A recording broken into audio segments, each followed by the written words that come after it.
We began this on November the 2nd, 1986, with a message CE 162 entitled Christian Integrity. And today, on the 5th of July, 1987, we're going to finish it with CE message 210, entitled The Loss of Truthfulness in America. So to tally all of that up for you, it has been an 8-month study of just this one virtue of truthfulness, which is comprised 49 messages. Well, there are only 52 weeks in a year, so although it was 8 months, it was really a year's worth of study, 49 messages just on truthfulness. I thought that you'd be interested to know that. In other words, that's been one-fourth, 25% of our entire study in Christian ethics so far. We only have 210 messages, and 49 of those have been on integrity, Christian integrity or truthfulness, so we spent a lot of time there. And of course, we see that it's very important. And we started this, as I said, last November the 2nd, 1986, not realizing all of the things that are going to be coming out in just American public life in the spring of 1987. A moral morass, as some people have said. Some of the news magazines a few months ago, back in May, I believe, did some articles. Time even did cover stories on the question of ethics, and that was what it was entitled, Ethics, in big red letters, E-T-H-I-C-S, and the name of the article was What's Wrong, in big black letters, What's Wrong. If I were to mention the following names, what do you think they would all have in common? Oliver North, Robert McFarlane, Michael Deaver, Ivan Besky, Gary Hart, Clayton Lonetree, Jim and Tammy Baker, Edwin Meese, Ronald Reagan, and the list just could go on. I think that attached to these names, currently anyway, are ideas of hypocrisy, of lying, of immortality, of greed, of betrayal. And as Martin Marty, the church historian professor at the University of Chicago in its divinity school, has said, a lot of people today are thinking about and talking about the good old days, longing for the return of the good old days in America. And he stated that I don't know whether or not there's ever been a more moral America than what we find today, but that men have always been bad. They have always been betrayers and liars and immoral people. And I would say that probably to some extent that's true, that the business of the good old days, if we think of a moral America, is simply a fantasy in people's minds. There was never such thing as the good old days when America was moral. But I might go beyond what Martin Marty said, that I think today is worse than it has been earlier. Now, a lot of people don't like to hear that. A lot of people don't like premillennialism, because that's a tenet of premillennialism, that the world will grow worse and worse just prior to the return of Jesus Christ to the earth. But we do think that is what the Bible teaches. Amen.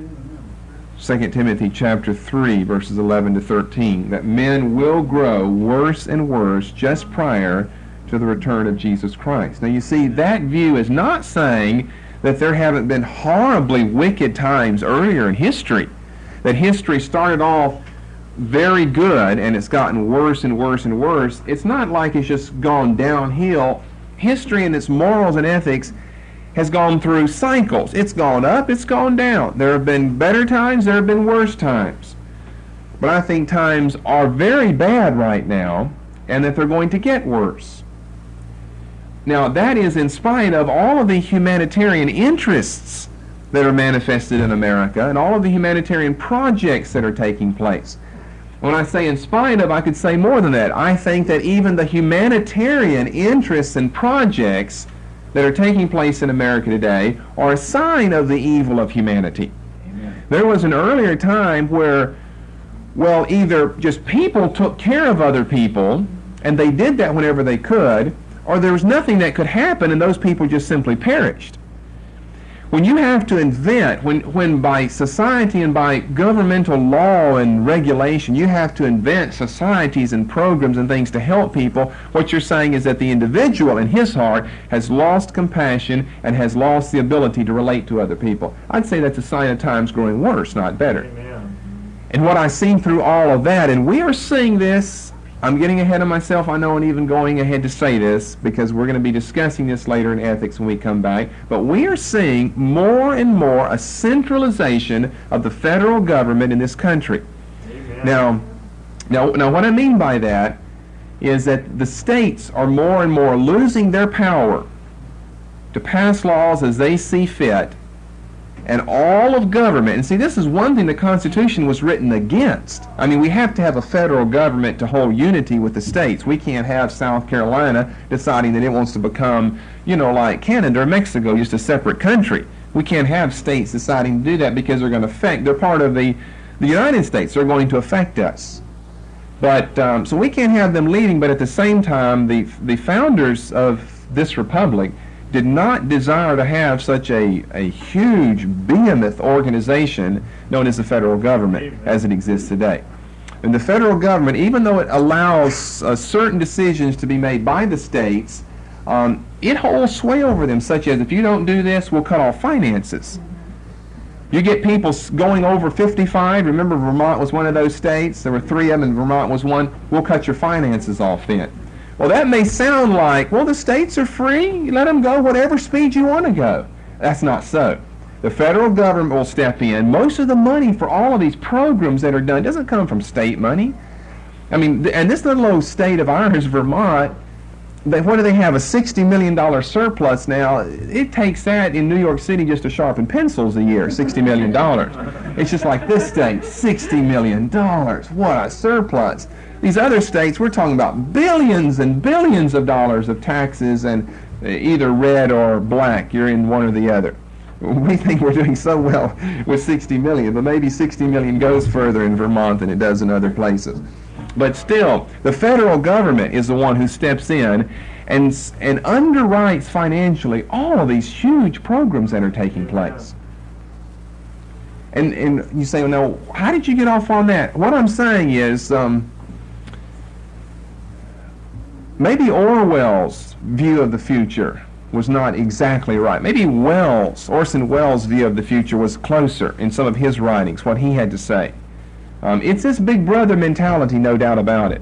Maybe not quite to the extreme of the other one. But we're seeing the federal government more and more enter into the lives of people, and it does it, of course, by the Supreme Court.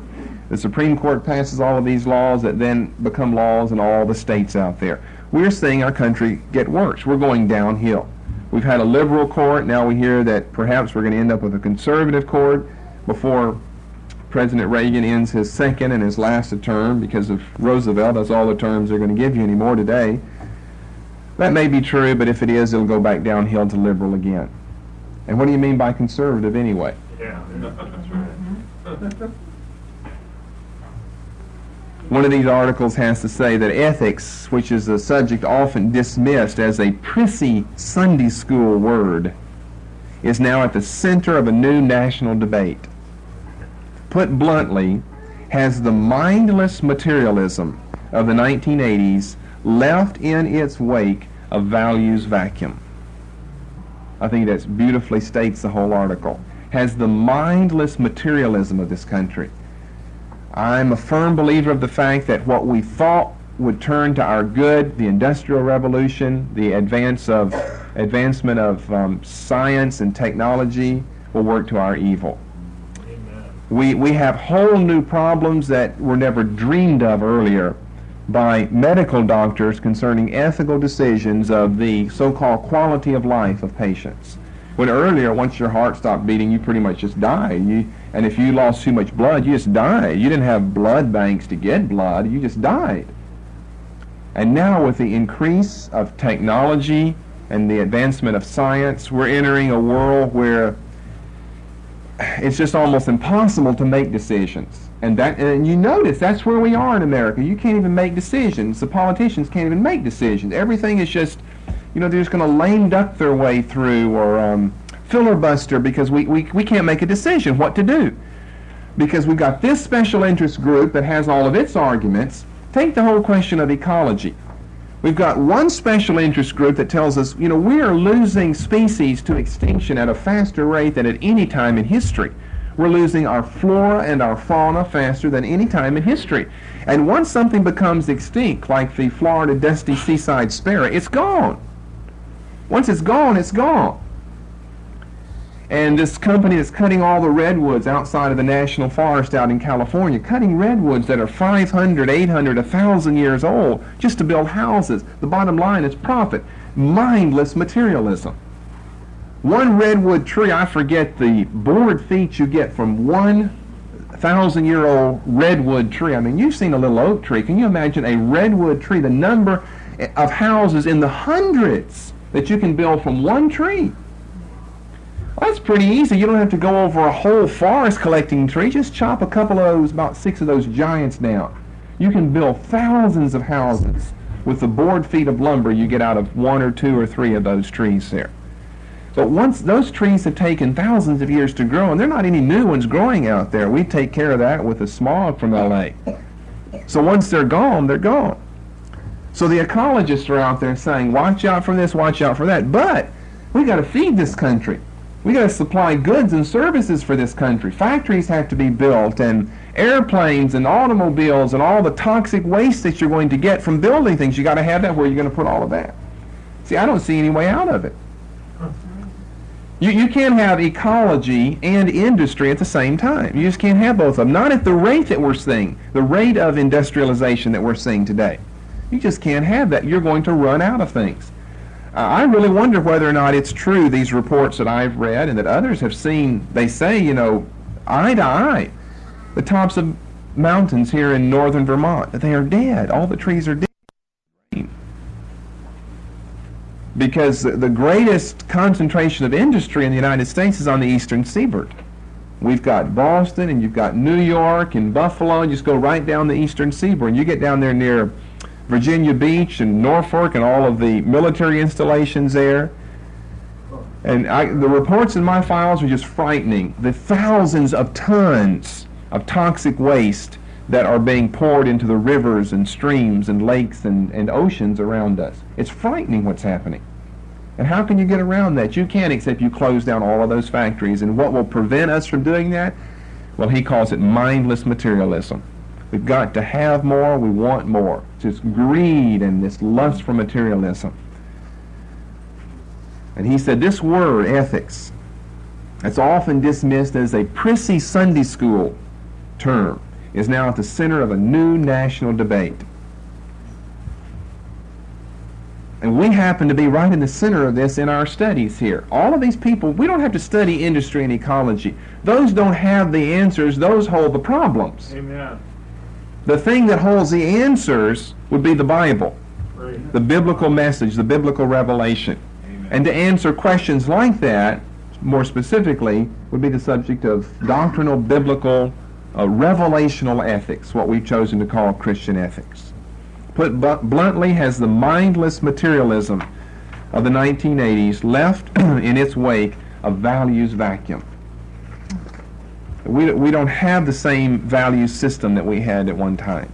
That has been swamped, and I'm telling you, it's been swamped because of the increase in technology. The increase in technology gives us more leisure time. More leisure time gives us more time to buy and want and to do other things, which then gives rise to more industry to supply all of those needs for footballs and baseballs and frisbees that in earlier times we didn't have time to use very often because we had to work. And then surely there's a balance in all of this, but the more technology, then the more these so-called time-saving devices, and you have more time to spend on something else besides work, and then that time will have to be filled by the industry making goods, and so it's just supply and demand. And they say, well, supply and demand is good. If the demand is there, we should be able to supply it. That's not necessarily true. That's just bottom line thinking there. That's not values thinking. That's just bottom line thinking. Supply and demand, supply and demand.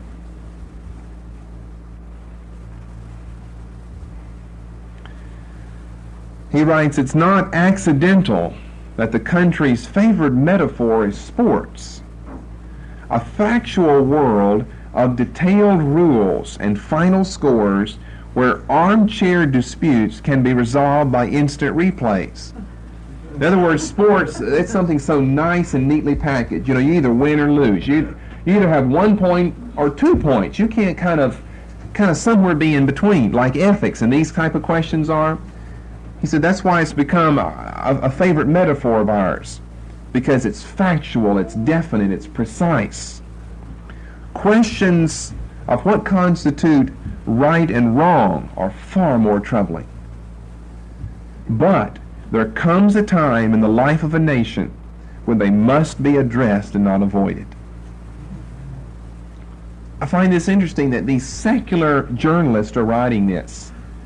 And I mean, they're in the same business that they're criticizing here, just this bottom line of supply and demand here. We've often said, what good does Time magazine or the newspapers really do for you? It really doesn't do you any good. But they create the desires and the wants in us. We've discussed this before with advertising. They create those desires in you, and then they're there to supply them to make money. That's the whole business of advertising. 90% of what's advertised is not needed. And what you need doesn't need to be advertised, because your house advertises it to you, that you're out of milk. You're just out of milk. So that's its own advertisement. See, I said before that the best products are the ones that advertise themselves. Milk doesn't really have to be advertised. They still do that. Ours is $1 this, and theirs is, well, it's 2 cents less over here, and everybody's just running around to get that 2 cents off. So they're going to have to do something, since they know you're going to come to get milk anyway. Milk is its own advertisement. We're going to have to advertise it by cutting ours a dime less or a nickel less or 2 cents less or something. And so again, we fall into this mindless materialism, this mindless ghostism of America, where the bottom line is materialism, is money. How much does it cost? We just base everything on that. We judge other people by that, how much they're worth, what their home's worth, what their car's worth, what their clothes are worth. And I think he phrases it very well. It'd be a good title for the message, mindless materialism. But what it's done is left in its wake a values vacuum. We no longer have we no longer even have a comprehensible system of values. I mean, they're following a certain philosophy of materialism, but it's one that is not coherent. It simply will not relate to itself when you reduce everything finally. And to back up what I just said, how we judge other people on the basis of money.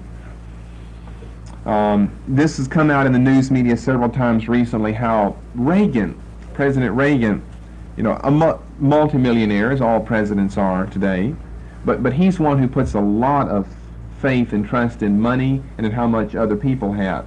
And if you don't have money, you will not be a friend of his, travel in social circles that he does. Listen to this. You probably are familiar with this from the media recently.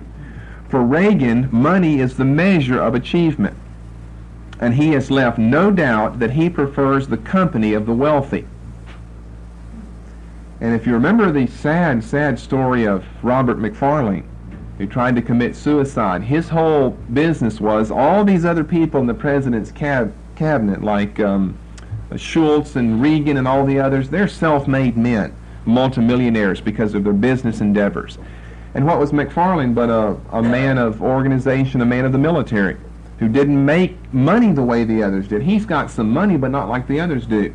And he felt alienated. He felt outside of the inner circle of Reagan and his advisors, and we know that he tried to commit suicide here just a few months ago. McFarlane, shortly after his suicide attempt in February, told the New York Times of the frustrations he felt as national security advisor. He said, Schultz and Cap Weinberger and Don Regan and the vice president have built up businesses and made great successes of themselves. I haven't done that. I had a career in the bureaucracy. I didn't really quite qualify. I didn't do any good. It didn't do any good to know a lot about arms and control if nobody listened. He was outside of the circle because he lacked the money. And of course, this is a president that claims to be a born-again Christian, claims to follow the teachings of God in Christ. But yet, he would never have anyone for a friend but someone who's a self-made millionaire like himself. He only wants to travel in the groups of the wealthy. And that's so contrary to Scripture. He should know that. Among other undesirable effects, this view that wealth is the measure of all men tends to exalt the individual at the expense of the community. And then listen on the basis of that to what a Harvard sociologist has to say. That this business that money is the measure of a man tends to exalt the individual at the expense of the community. And before I ever read this, I was working up some messages of our loss of community values, the loss of the principle of sharing. Every person has to own their own thing. That's what this country has taught us. And in earlier days, that wasn't true. You borrowed things from your neighbor. The farmer down the street had some things, and you had some things, and you swapped things, and you shared things with one another. That saves a lot of money, saves a lot of headache, saves a lot of storage, having to store, every person having everything that they need. We've lost community values in this country. We really have. Amen. And what we're going to be pointing out in this study in ethics, of course, is not just what we have done wrong, but we've got to do something in our own lives, in our own church, to try to correct these problems. We can't correct the world. We've already given up on the world, and the world's given up on us. But if we can see these things with our own eyes to be right or wrong out there in the world, we can't just sit on an ivory tower as critics of that and not do something about it in our own life. Hallelujah. And I think the restoration of community values and of community relationships and friendships is something that's highly valued in Scripture. Now, they lived in large extended families, and they've done that down through history until modern times, where a man has to get his own home, and then a girl over here goes and gets her own apartment, and they go and get their own thing here, and everyone's separated all over the place. And of course, what did that was the invention of the automobile. Now we're a mobile society. And now, well, my parents live in Mississippi, and I live up here in Vermont, a mobile society. If we didn't have automobiles, that probably wouldn't be true. You go by horse or you walk everywhere. So you tend to stay around home, around the block. Now with a car, you see all of these new introductions into society have vastly and forever altered the way that we live. That is why you're finding some groups of people, religious as well as non-religious, attempting to go back to the old ways of life. I've got some things at home of catalogs of a bartering company, where you barter things. There's no money is involved. You mail in whatever you have extra, and you put your name on a waiting list and try to get what you need. And someone else reads the list of what you need, and they mail it in. And so you're always just swapping goods back and forth.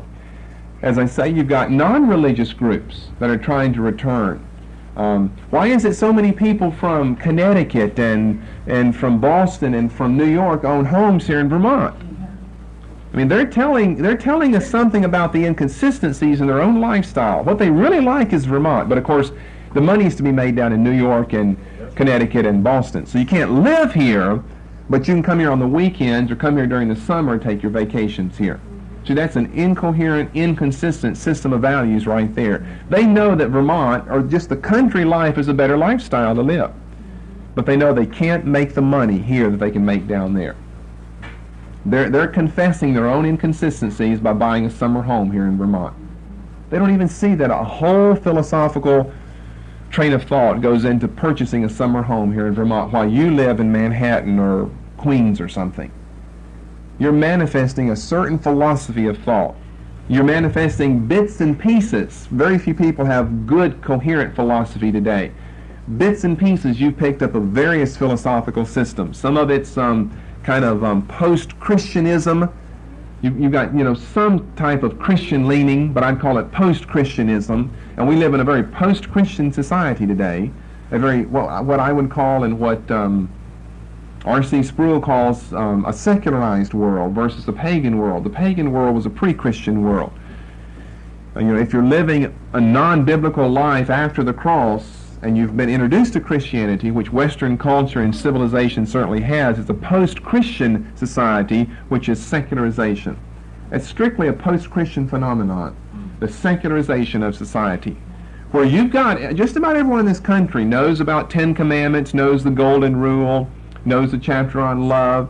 There are certain things they know. They know the term mammon. Where would they ever have gotten that? The media uses that term. They got it out of Matthew chapter 6. Someone in their Sunday school days learned terms like that. As they grew up, their parents sent them away to college to get them educated, and they didn't know that to send them away to get them educated is to lose their soul at the same time. Amen. So they sent them to get them a better life, and they lost their life in gaining a better life. They exchanged their soul for a good life now, and that's what higher education oftentimes does. But they've got enough of Sunday school training to remember those pictures of God or Jesus in the Baptist sanctuary, or to hear songs sung, or to have verses memorized in Sunday school or whatever, where it's a post-Christian secularized society. And it's extremely difficult to convince other people, to witness to other people, because they have been, you know what an immunity is. You're given just enough of the disease to make you immune to it afterwards. That's what I would say a post-Christian secularized society is all about. We've been given just enough of Christianity to make us immune to the real message of the full gospel. Don't you think that's true? Amen. This is an immunized society of ours. We're immunized against Christianity. And you living out there in the world, sometimes you find that immunity creeping in. Oh, I already know that. I've already heard that before. Yep. I'm familiar with those things. It's a dangerous thing.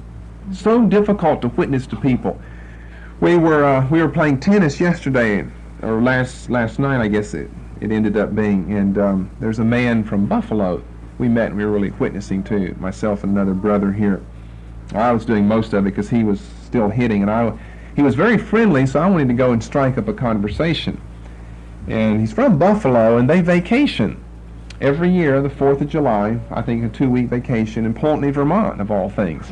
And what made you pick Poultney, Vermont to vacation in?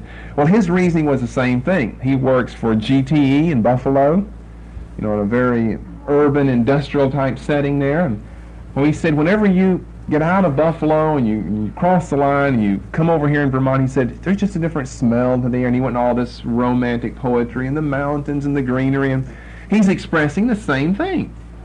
That he likes the money that he makes working in Buffalo, but he likes the life that you'd live here in Vermont. Well, anyway, they camp out down there at the park at Lake Catherine. And so anyway, I was telling him about the church and witnessing to him about this, and oh, good, fine, yes, and he had heard a certain Bible verses. He divorced, non-Christian, but probably he went to church whenever he was a boy. I think we're losing more of that today. Fewer people are going. The statistics say that. But a lot of people, let's say 35 or older, they went to church as children. Catholic, Protestant church. They know religious ideas and notions. And now we're immunized against that. So, getting back to this statement of wealth being the measure of all men, it tends to exalt the individual at the expense of the community. A Harvard sociologist said, no longer do we have an endowment mentality that asks, what can I contribute to an organization? What we now have is a transaction mentality. We don't have that endowment. In other words, we don't have that giving spirit. And I'll tell you some of the things that have caused that, or one of the basic things, is that the price of living is going up so fast that our pay can't keep up with it. And we feel cheated. You feel cheated that you're working just as hard as your dad used to work. But oftentimes people are finding they have less spendable income than their parents had. And the whole thing you were told as you were growing up is it's going to get better, and we're in better times now, and people make more money now. Well, people make more money, but things cost more. And proportionally, the cost is greater than what they cost and what your father made back in years gone by. And a person feels cheated then. And so what do? I'm not going to dare give any of my money away. I worked for this. We've lost the endowment mentality to a transaction mentality.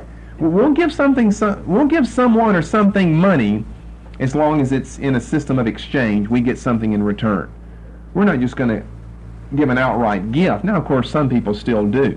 Look at the endowment of a place like Princeton. I think it's like $300 million. And that's why they don't charge tuition down there. I could have gone to school down there for $100 a year. That's $100 a year at Princeton. Why do you need to charge? Think of the interest on $300 million a year. Think of the interest on that. $300 million a year endowment down at Princeton in New Jersey. And so you get a little school, a new school, Princeton, this old Presbyterian one's of course old, back to the 1600s. A new one, they haven't had time to build up an endowment, and people are finding it much more difficult today to build up an endowment. And that's what presidents of universities and colleges are all about. They're money-making men. In earlier days, presidents often served on the faculty. But I know just down at Gordon Conwell there was this big business. Our president down there, faculty, all he does is go around trying to get donations for the school. You know, you've got people who went there, who now have gone on and become rich somewhere later in life. You know, you're always trying to soak money out of the alumni. And that's all that he does, is raise money, raise money, raise money to keep things, just to keep the gears moving in the machine. And the vice president, who did serve part-time on the faculty, he was my church history professor, but he was also involved in this money-raising bit. And, of course, you can't do both of them. You can't prepare for lectures and for classroom-type duty and study and have all your mind on the bottom line of finances. And so he just gave his resignation that went into effect, goes into effect this August, I believe, that he's resigning from vice president to become a professor. That's his love, is to teach. He's been a teacher earlier in his life. And he realizes you can't do both of them. I can't spend my time spinning my wheels trying to get money out of the alumni.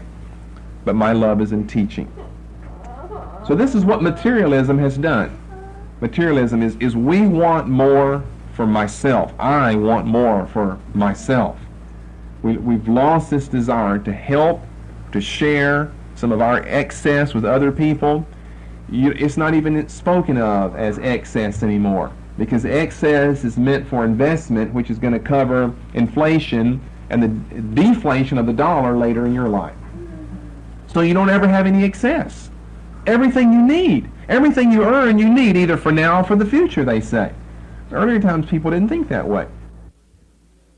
For the continuation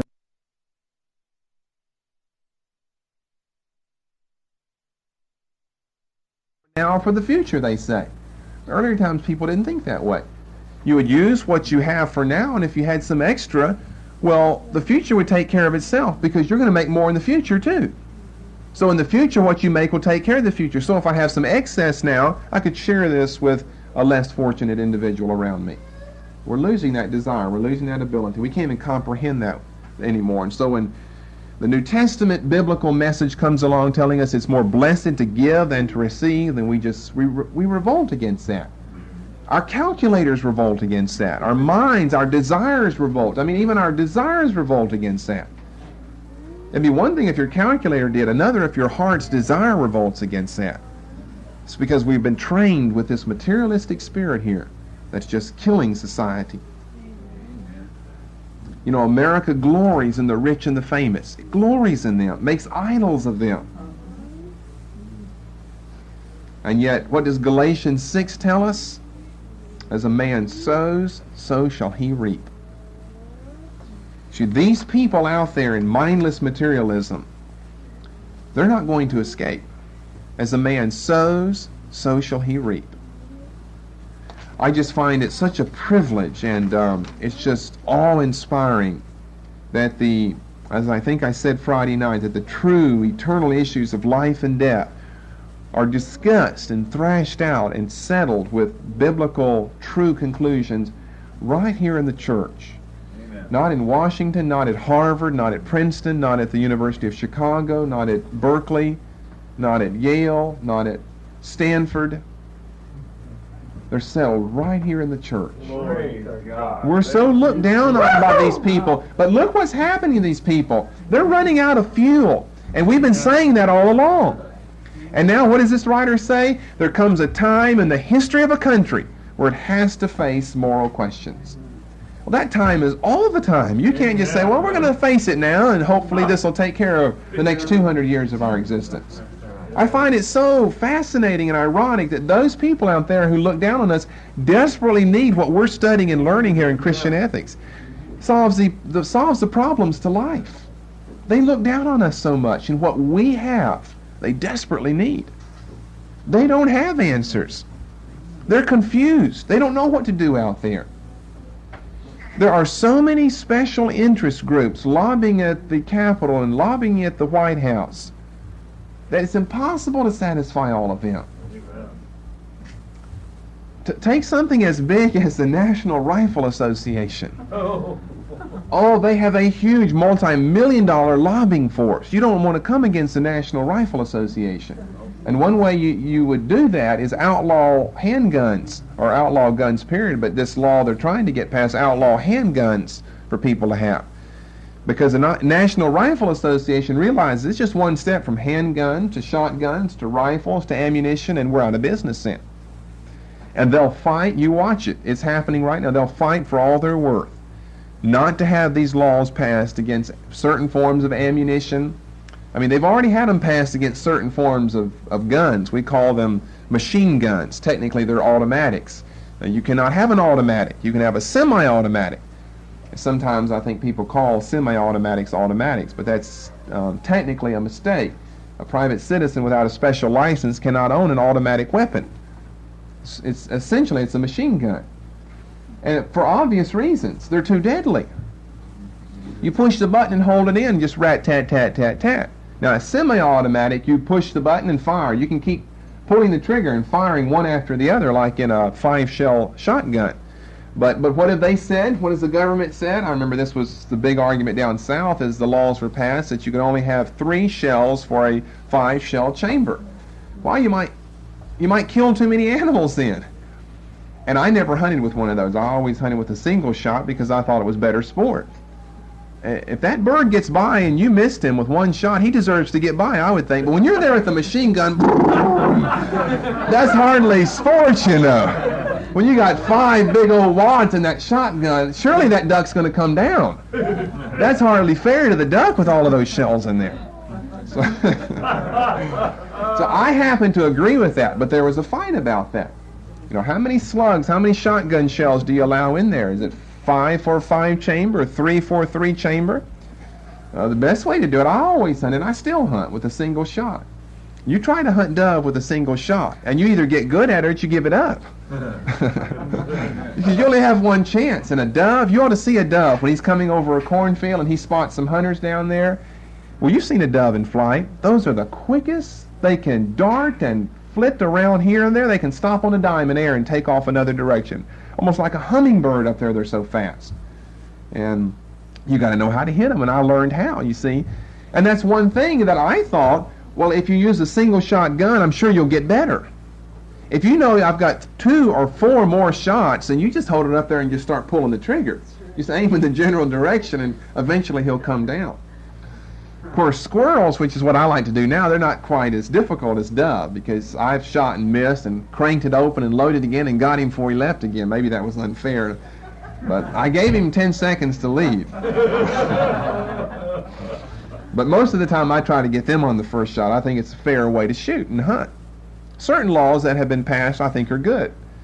You're just going to deplete the dove population of Mississippi with 5 shells in the chamber of every shotgun down there whenever it's time to harvest the corn and the sorghum and things like that.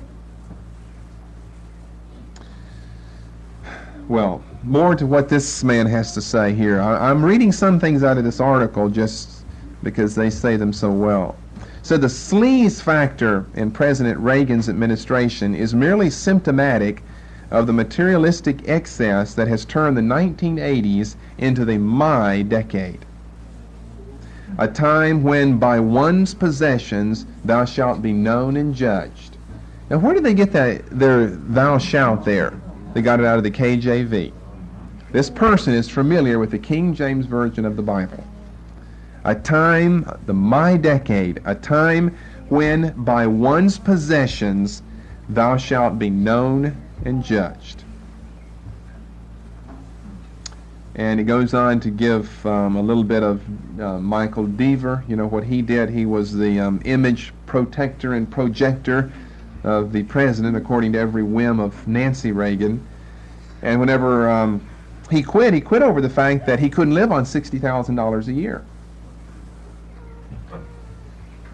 I can't live on $60,000. I think probably several of us could live on 60,000. Can't live on 60,000 a year. Well, no, you can if you're going to travel in the circles that those people do. You can't live on 60,000 a year, but that means that means not that your salary is wrong, your lifestyle is wrong. Amen. If you can't live on 60,000 a year, that's good pay. You have a bad life. He thinks his life is good and his pay is bad. His pay was good, his life was rotten. Think you can't get by on 60,000 a year. And so what did he do? Well, now this is kind of getting in gray areas. Now he's trading on all this inside knowledge he has about the White House with drawing up these international contracts and being a lobbying force. That's all he is now, as a lobbyer. But now he's in court over all of this. Is that really ethical? Is that fair to do? He's got too much inside information. He knows the very whims and the personal taste down to what socks to wear of President Reagan. I think you would really know how to invest people's money wisely and how to pull some big deals in Washington with that type of knowledge of the president. So are you not trading immorally, unethically, perhaps illegally on this past information that you have? Are you not trading on that immorally and unlegally? I mean, whenever a man leaves the CIA or FBI, he takes an oath of silence for his life. But these people don't. They get in there and learn enough information, making a measly peanuts of 60,000, then to leave it, and then the next year of Deaver's life, he made 1 million. 60,000 wasn't enough. The next year, he made $1 million because of the inside information he had. I think something's ethically wrong with that. Something is morally amiss. They write here, Deaver reflected this sense of excess when, as part of the ruling force in the White House in '81, he loudly complained that he could not live on $60,000 a year. Avarice perhaps had its roots, this is what I was saying earlier, in the run-up in middle-class housing prices in the 1970s, which broke down the traditional connection between wealth and work. I think there's a lot of truth to that. There was a traditional connection between wealth and work. There was a traditional connection between your possessions, what you owned out there, and what you got paid. And what they mean, and what I mean by that is you felt if I simply work hard enough, I can buy what I need. Do you realize in the early 1970s you could buy a nice home for $25,000? A nice home for $25,000. You say, well, we make more money than they did it. That's true. But proportionally, it's all out of shape now. A man back then, you could work long enough without going until you're 89 to save up $25,000. Today, the last report I just read was that the median price between the months of April and May for a new home jumped from $117,000, this was a 1-month jump, to $129,000. And the Northeast, they said, leads them all. They put it up at like $150,000. That's hard. I don't care how much you make to save up $150,000. And so what do? You adopt such a pessimistic attitude toward society and toward work then. No longer is there this connection between buying a home and working. I don't care how much you work, you can't buy a home now, it doesn't seem like, without going into debt. And so you see, the banks have created all of this. They're the ones who created the problem so they could line their own pockets whenever we had to suffer. And that's wrong. That morally is wrong. See, God's going to judge this country for all of these little things that she's been involved in. It's very intricate, but it's very easy to understand as well. And I hope later that I can point out some of this more specifically. And we'll look a little at political science and just see what the banking industry is all about and what it's done and how the federal government has stepped in. I mean, there are only certain ways that you can reverse inflation. One way is to cut federal spending, but our country would never allow that. All we want is more and more programs. There are only 2 or 3 ways you can tame inflation. Another way is you can print more money. If you've got more money, then it's more available to spend. But then what that's going to do is going to devalue the dollar, and you're going to enter the whole cycle of inflation all over again. It's a never-ending cycle there. I remember I thought about this oftentimes. You know, we've seen this, just the price of toothpaste, you know, go from 50 and then it jumps to 75 and $1 and $1.50 and $2. Then eventually you ask yourself the question, when is it ever going to stop? When is a tube of toothpaste going to be $8 or $9 and I simply can't afford it anymore? You see, the jumps in prices, they don't match our increase in pay year by year. They just don't match it. They're always greater. And you see, that only can go on so long. That's not an indefinite process. That only goes so long, and this country will simply collapse financially. It has happened. It happened in ancient Rome. And one of the reasons it happened in ancient Rome was because of Social Security. I gave you earlier some of the things Rome was involved in, preoccupied in, and why she fell. And I don't know that I mentioned that, but that was one of three things that caused Rome to fall, was her social security programs. And of course what we have there is the federal government is spending too much money. And what do we have now? Approaching a $3 trillion national debt. They don't even think, it's not even a plan to pay that off. You can't even pay the interest on $3 trillion debt, a $3 trillion national debt. I mean, that is sinful. That is so exorbitant, that is sinful to be in debt $3 trillion. The Bible has things to say about debt. The Bible advises that we not be in debt.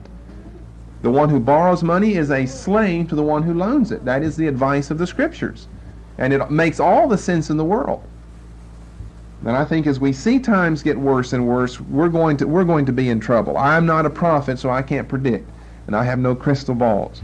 But I have some common sense that as a man sows, so shall he reap. Amen. And if this country is going to sow this materialistic excess and this spirit of greed, all concerning money and possessions, then her possessions and money will be the very thing which will cause her downfall. As you sow, so will you reap. If you're sowing this spirit of materialism, it will be the spirit of materialism that causes this country to fall. It'll be one of several things. Whatever you're sowing, you're going to reap. Amen. And we're going to go down. This is a very good observation. Avarice perhaps had its roots in the run-up in middle-class housing prices in the 1970s, which broke down the traditional connection between wealth and work. You just adopt a pessimistic, gloomy outlook on life. The only hope that you have is a 30-year mortgage to ever own anything of your own. And there's something wrong with that being the only way you can purchase a place to live, is to have to pay for it for 30 years and pay 3 times the price of it. Something is wrong. That is sinful for the banks to do that. That is morally wrong. We'll get into more of what the Bible has to say about all those matters later. So that the new American gospel is damage control. The new American gospel is damage control using the arts of public relations to deflect blame. This American gospel is damage control. In other words, you don't ever admit that you're wrong. Damage control via the arts of public relations to deflect blame. Here's an example. Mistakes were made, was President Reagan's explanation for the Iran-Contra affair. His absolute refusal to admit even the slightest responsibility for the ethical chaos around him is quite telling. What do you mean mistakes were made? Who made them? And what do we call mistakes? Don't we call them, things like moral evils or sins? They probably wouldn't use a term that weighty. Mistakes? Mistakes are just a no-no, a boo-boo, an accident. They can be made up later. Not that type of mistake. Not the deception that the government was involved in and saying, we're totally opposed to Iran and no money and no help and no deal for hostages. And meanwhile, we're dealing for hostages. If you're going to deal for hostages, fine, but you can't lie about it then. We're talking about truthfulness here. Our government lies to us all the time. Remember this has been years ago, the U-2 incident with Gary Powers? Oh, we've had no planes, the president said. We haven't had any planes over Russia. That was an accident or who knows what. That was a spy plane. Gary Powers and the U-2, that was a reconnaissance spy plane. And the government, I think for a year, denied any spy planes being sent over the Soviet Union, saying, well, we don't know what happened. It was an accident. We don't know. A year later, they come out and tell us, well, really we know what that was about. It was kind of an accident. I guess we should have said something. The president lied to the people of this country. And it's not that the president's accountable to all of us. He's accountable to God, though. He's not accountable to us. He is accountable to God. And if you lie, that's what you're sowing, that's what you're going to reap, and you're going to perish eternally for that. The Bay of Pigs invasion was the same thing. Oh, let's see, Kennedy said, now what that really was, that wasn't CIA backed. What that really was some of the refugees from Cuba had come over, and they had met some earlier refugees who now lived in Miami who were now wealthy, and they were the ones who supplied the arms for them. And these disgruntled refugees were the ones who were trying to go overthrow Castro down there in Cuba. That was a bold-faced lie. But that was President Kennedy's explanation, though. That was a bold-faced lie. That was CIA-backed and the federal government financed invasion of Cuba to try to assassinate Fidel Castro. As we sow, we're going to reap. We're going to reap. We're reaping. I mean, we're the grandchildren and the children and grandchildren of events like that. Yeah. And we're going to reap the consequences of it. It's like the quote I gave you earlier from Churchill, that in time of war, truth is so precious, she must be attended by a bodyguard of lies. It's that old utilitarian spirit, whatever is useful and will do us good now is what's right. In the time of war, truth is so precious, she must be attended by a bodyguard of lies. Of course, this is a contradiction of terms, but it doesn't make any sense. War is all's fair, they say. He gives the example of Senator Hart, too, sought to deflect responsibility, first claiming that his only mistake was not realizing that his meetings with Donna Rice could be misconstrued. Misconstrued is a slight, easy word. Then blaming the media for the mess that he was in. They shouldn't have staked out my house. You shouldn't be sleeping with someone that's not your wife. That's the you shouldn't be. Maybe the media shouldn't be camping out at your door. That's a second evil, though. They wouldn't be camping out there if you weren't sleeping around town. You committed the first evil. You created the second evil on your own self. And I don't know that he did. I'm assuming that he did, though. I don't know what you're doing going on yacht entitled Monkey Business with someone that's not your wife. And why didn't you go with someone fat and ugly? Yeah. Why'd you pick someone that was a model? You don't go just to play tiddlywinks with a beautiful model. You can do that with a fat girl or a fat man. Or yourself, I guess. Or your wife. But she's old and, kind of a worn-out wife. My wife, whenever she read that article, she was furious. She said that she would like to kill all these young models in the country. I mean, here's a woman who's given 20 years of service to Gary Hart. And now maybe she is kind of ugly and worn out. And so you're going to just discard her and go start back over with a 20-year-old. And once she gets, 40 and you're 60, you'll discard her and go back for another 20-year-old. That's wrong. We got rid of all these models. I guess you wouldn't have any choice but to stay with the worn-out one. But the deeper moral there is that is so unfair to a wife who's given you 20 years of her life. 20 years. Maybe she's not as pretty as she used to be, but she's given you 20 years of her life. She's given you children.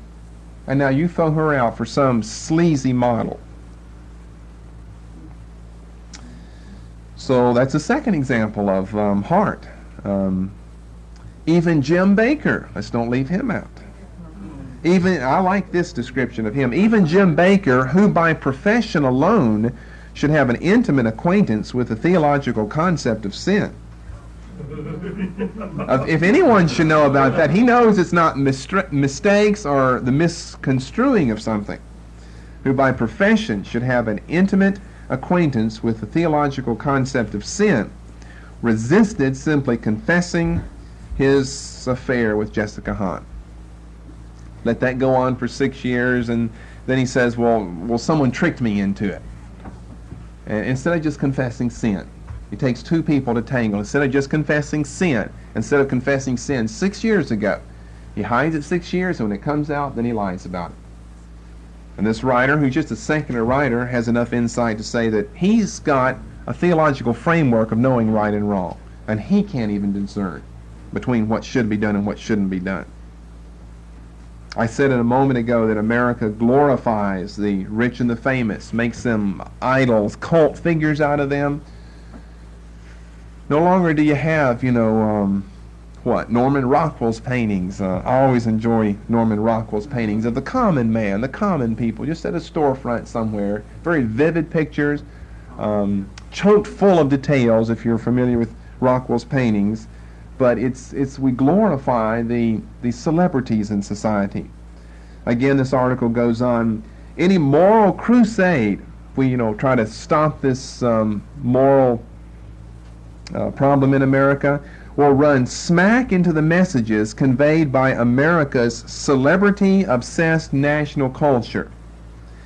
A few moments in the limelight can mean big bucks.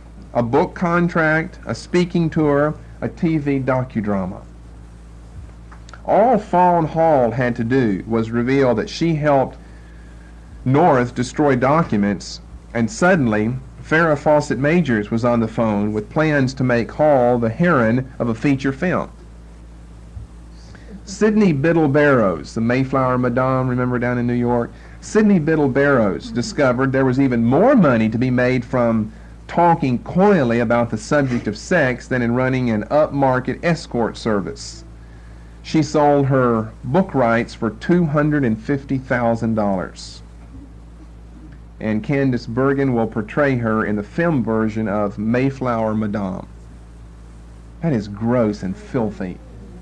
A woman who runs a high-price hooker service is all it is. And she made a lot of money. And now you're going to make more money by capitalizing on the fact that someone squealed on you. If someone squeals on you and you're found out to be wrong, you should be punished for it. Sent to a penitentiary, not make $250,000 off of a book. See how mixed up we are in society? You should be punished for that, executed for that. Instead, you make $250,000. This is great, we think. A celebrity-obsessed culture. I think I'll start a high-class hooker service and hopefully somebody will find out about it and squeal on me. Then I can make $250,000. We're so perverted and so wicked in the way that we think. And Fawn Hall, all she is a secretary. She happens to have fluffy blonde hair, and for some reason everyone thinks a movie song you see fluffy blonde hair. It's not fluffy brown or red, it's fluffy blonde. Blondes have more fun. You can see them in the dark, was the old saying. Gentlemen prefer blonde, so said Marilyn Monroe. You remember all those old cliches, Maybe you don't. You got introduced to some. You were too naive in your older days. All she is a secretary. Fawn Hall, and all she did was destroy some documents, which was illegal. And so Farrah Fawcett calls her on the phone to get her in a movie now. Something's wrong with that. She should be shot for doing that or jailed. But we have this celebrity-obsessed culture where it's an everything goes type of situation. And it's almost like the more sordid it is, the better. Because you can get more people. They like the gruesome and the grisly and the gory. It's so perverse. So many worldview isms today. Liberalism and pluralism and materialism and skepticism and just sweeping our country by storm. Well, just a few more statistics and I think we'll conclude here. We're just trying to point out the fact that you wonder what the point of the message is. That these people out there who are so critical of little groups like ours, and we just think that we're the scum of the earth wasting our time here, don't realize that we hold the answers to their problems. Amen. We're not going to share it with them, but we hold the answers to their problems. We hold life and death. To the extent that the local church is faithful to the biblical revelation, she has all the answers of life and death. And you won't find it out there with the lawyers, with the doctors, with the celebrities, with the politicians. You find it with John and Frank and Mary, who make $10,000 or $12,000 a year. That's where you'll find the answers. Lawyers are often seen not as guardians of the law, but as sophisticated manipulators who profit from beating the rule. Even the Ethics Council for the 313,000-member American Bar Association concedes that all too many lawyers are looking out for their own interests rather than the integrity of the legal system. I cannot imagine, a lawyer that would handle, let's say, a Charles Manson case. I can't even imagine one. But see, our Constitution guarantees the lawyer. I can't imagine how any human being could be his legal counsel. Right. Say, well, then that wouldn't be fair. I think it'd be fair to leave him no counsel at all. He doesn't deserve any. I mean, it's so obvious that he's guilty. But we try to make everything overly fair, though. Everyone can be represented by legal counsel. I never did. In my law days, I didn't understand that. I thought, if you know that he's guilty, how in the world could you defend him? I couldn't even comprehend that. I still can't. The ABA notes that's not American Basketball Association, the American Bar Association, notes that in 1985, state courts imposed sanctions ranging from disbarment, that's as far as you go, to probation on 2,396 lawyers, an increase of 44%. That's almost doubling it since 1981. In it to get something out of it themselves and not to help a client. Doctors wandering through ethical thickets, freshly grown from a technology that gives them daunting new powers over life and death, are held in low esteem by many who see them as self-serving money chasers. And that's exactly what they are. You can't trust doctors. You really can't trust lawyers. We rented a house one time from a lawyer, and he was the sneakiest, most... we felt like paupers and thought, you ought to give us the house. You don't need this house. But if you were a day late on the rent, and we weren't, but he was always wanting his money. We found another place whenever we finally decided to leave there, and hoped that we could move out a little early. So a lot of landlords will let you do that and still get our money back. No, we will not do that. I thought, you little cheat. No telling how much money you make and how much you own, and you're so concerned about yourself. You're not concerned about the common man that's renting property from you. All you want is your money out of it. That's so wrong. He's got plenty of money himself. We didn't have anything then. Just tenants in this worthless house of his. Charged too much money, and then wouldn't let us out of an agreement earlier. So we left earlier, but we had to pay the money. He said, it's too hard to find someone. I'll lose 2 weeks' worth of money. But see, my view was he could afford the loss better than I could afford the loss. But we won't get into that. Because it's my loss. It's my fault. It's not his fault anyway. I'm just saying people have lost compassion, though. Because what I just said then, I could jump right into this system of a graduated income tax in this country. Now, just how fair is that? We poor people like to say, sock it to those rich people. But wait a minute, what if they worked for their money and earned it just like you did yours? Is it fair to tax them more than it is to tax you? I thought it was equality for all. Right? That's what the Constitution says, equality for all. That's not equality, a graduated income tax. See, there are a lot of financial, political things that I know about that I hope we can discuss some here in this church. That's a dreadful evil in this society. We poor people like it because we don't like those rich people. We say, sock it to them. If he makes $100,000, take 50 from him. Well, what if you make $10,000? Do you want them to take $5,000 from you? Oh, no, that wouldn't be fair. You say, well, he can afford to live on 50. But wait a minute, the principle is not whether he can afford it. Did he work for his money and earn it just like you did yours? If he did, then you shouldn't be taxing him more than you're going to tax the fellow who makes 100. Right? I would think that's fairness and equality. But see, we're not fair. In some ways we cater to the rich, and in other ways we cater to the poor, and it's just an entirely messed up, goofed up system. So this country is in the throes of moral ruin. And a lot of it can be traced back to truthfulness. Because of hypocrisy, because of lying. Things like greed are a denial of truthfulness. You're denying what you and your own conscience would inform yourself, not to speak of the biblical revelation. We've so deeply embraced the spirit of materialistic greed that we are in the throes of moral, ethical ruin.